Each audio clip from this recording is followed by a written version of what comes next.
I just wanted to kind of walk through the assignment and sort of the things to look for in terms of what's required and how they're graded and that kind of thing to hopefully make this all a little bit more clear. And I'm starting here with the journal from last week, so it's something familiar, but sort of a good starting point. I don't know if your version of this looks quite like mine. This is the instructor version, but basically this is just starting in the module. This is module one, obviously, with that assignment that I just mentioned from last week. Hopefully you also see something like this that says guidelines and rubric. Right here it's linked. And also this assessment part, which is the actual rubric, which you can also find with this link up here in the instructions. But essentially what we mean when I mention a rubric, or any time that comes up, is that it's sort of a map. It's like a visual chart almost of the different pieces of the assignment that are going to be graded. So they are the requirements. Maybe to make that look a little bit more concrete, this is, and here again, hopefully we're seeing the same things, but this is for the journal. It's the guidelines, so basically the instructions and the rubrics. There's the overview, the specific directions. This is the kind of thing here in the directions, this 1 through 4. This is what I will show you here in just a little bit with this writing from prompts video. It's the one that I had in the announcement and I reference from time to time. I think I had linked it in an email as well. But basically these are as it says right there above it, these are the rubric criteria. So these are the different areas that you want to address. The first one is social identities. In this particular one sort of referenced what was in the reading. Actually, that was not in the textbook, it was the reading that's in the modules themselves, talking about social identities and how that's very specific terminology and meaning, as opposed to other kinds of identities, personal identity in particular.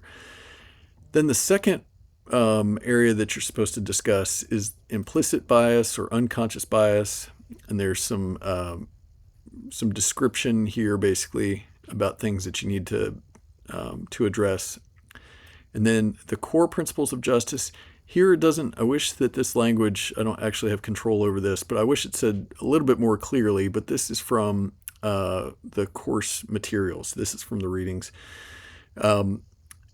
Supposed to identify and explain what they are, and then include one that is most connected to your personal experience and discuss that.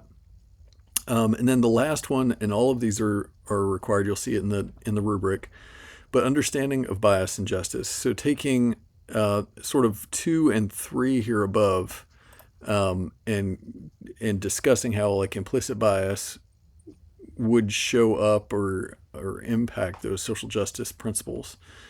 And then it stipulates here in personal or professional settings, it's kind of up to you.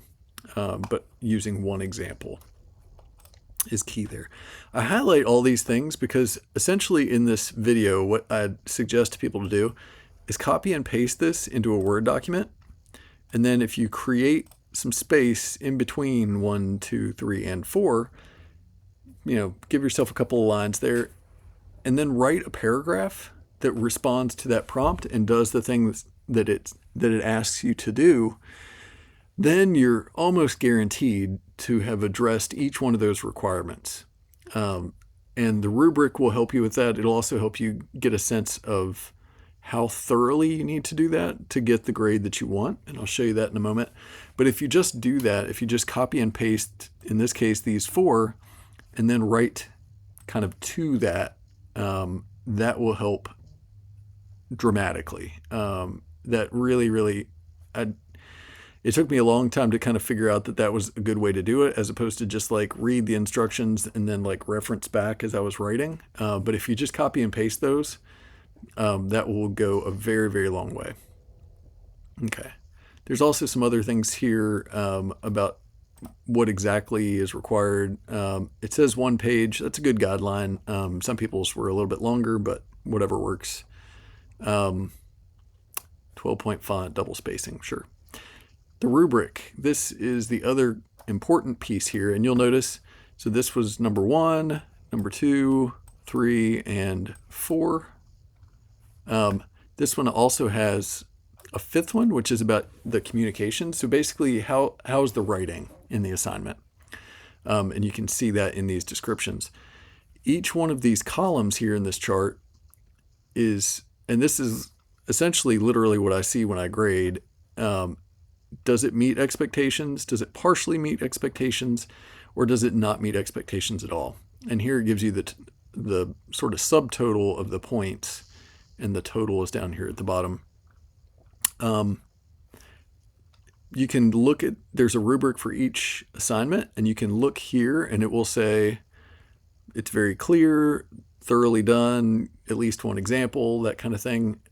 And that will get all the points. Or if it's not quite there, then it gets less points.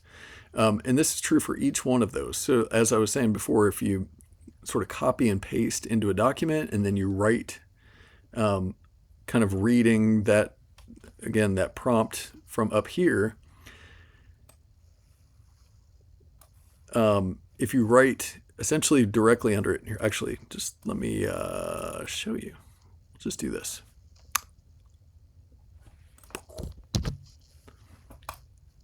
Paste like this, create some space. Oops. Well, anyway, you get the idea. And then I just write whatever it is that I want to write. And then in the end, you just come back and delete these things. And then what you're left with essentially is just what you've written. I'm just going to copy and paste this and pretend that that is something else. But essentially you get a paragraph here and another here and another there and another there, and you have a paper. And all you started with were just these bullet points. I hope that makes sense. I hope it also makes sense that if you do it that way, you're probably going to be in this meets expectations column every single time, because you're hitting each one of those points. And because you're looking directly at this correlates directly to what's in here, essentially, in each one of those boxes. So hopefully that makes sense.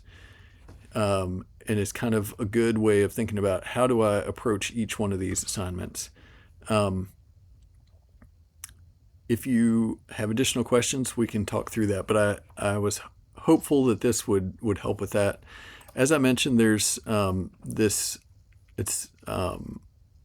usually I try to embed it. This one is on YouTube, but basically this is a video that kind of walks you through the same kind of thing. It's a little bit more sort of a how-to, and there's also a PDF that should have been attached with it in an announcement that's kind of a checklist that goes with it also. But this will kind of walk you through that same process. Okay. Take a look at that. See if this makes sense, and then we can kind of talk through it. If you would like to, happy to do that. We can talk through it further. So let me know and take good care.